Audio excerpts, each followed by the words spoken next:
වැඩක් නෑ මචං. මම හිතුවේ මේ පාරවත් මගේ වෙලාව හරියයි කියලා. ඒත් බලපන්. හැමදේම අවුල්. එක දිගටම වරදිනවා. මම හිතන්නේ මගේ දෛවය හැටි ඕක තමයි. ඉතින් මචං ඒක තමයි වෙන්න ඕනේ. දෙයක් වරදින් නැතුව හරියනවා කියන්නේ ඒකේ මොකක් හරි වැරද්දක් තියෙනවා. මොකක්? වරදින එකද වෙන්න ඕනේ? ඔබට පිස්සුද බං? මම මේ කියන්නේ මේක අවාසනාව ගැන. පිස්සු නෙමෙයි මචං. හරියනකම් වෙන්නේ කොහොමද වරදින එක තමයි.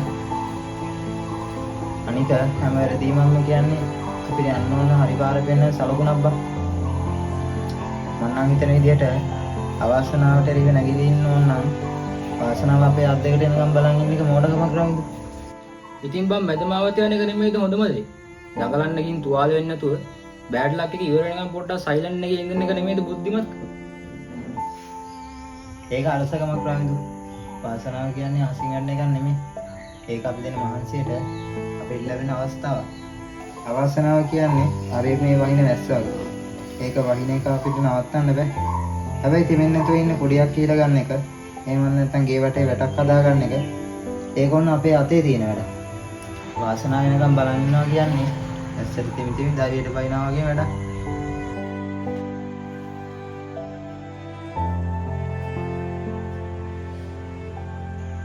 ඒත් මචං සමහර වෙලාවට මට හිතෙනවා මම මේ ලෝකෙ කොහෙද අතරමං වෙලාද කියලා. බලන්න. ආච්චිලා සීයලා හිටියා. ඒ කවුරුත් මදද? අපිත් කවදම හරි මැරලා යයි නේද?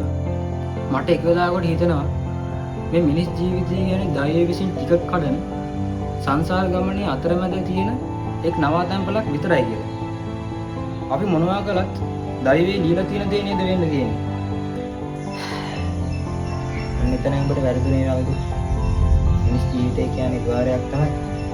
හැබැයි මේ ద్వාරයෙන් ඇතුළු වුණාම ඒ තියෙන නවාතැන් පොලේ කැපවීම කියන දීවර ගලාගෙන යන්න ඕන. ඩ්‍රයිවේ උඹට දොර ඇරියා විතරයි. ඒ දොරෙන් එහා පැත්තේ තමන්ගේ හීන වෙනුවෙන් වැදවල් නැතුව මහන්සි වෙන්න ඕනේ. තමන්මයි බා. ඒ කියන්නේ දෛවයට වඩා මගේ උත්සාහය ලොකුයි කියලා ඔබ කියනවා. අනිවාර්යෙන්. මේ ලොකු දේවල් කරු මිනිස්සු හරියනකම් කරලා තියෙන වර්ධින දේවල් තමයි බා.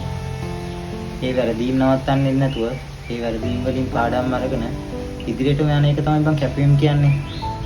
ඒ කියන්නේ මම මගේ සතුට තවත් කෙනෙක්ගේ සාක්කුවෙන් හරි දෛවයේ දෙනිකන් හරි බලන් හිටුව එක වැරදි. මගේ මානසික නිදහස සතුට මා විසින්ම ලබා ගන්න ඕනේ. අන්න හරි. ඔබේ නිදහස ඔබේ වගකීම. අන්න ඒක ඔබ තේරුම් ගත්ත දවසට කිසිම ආසනාවකට බෑ ඔබ වටන්න. අන්න එදාට තමයි ඔබ නියම නිදහස් මිනිස්සෙක් වෙන්නේ. දැන් ඵලයන් ඉන්න ඔබේ හීනේ දිනා ගන්න වැඩ කරන්නේ.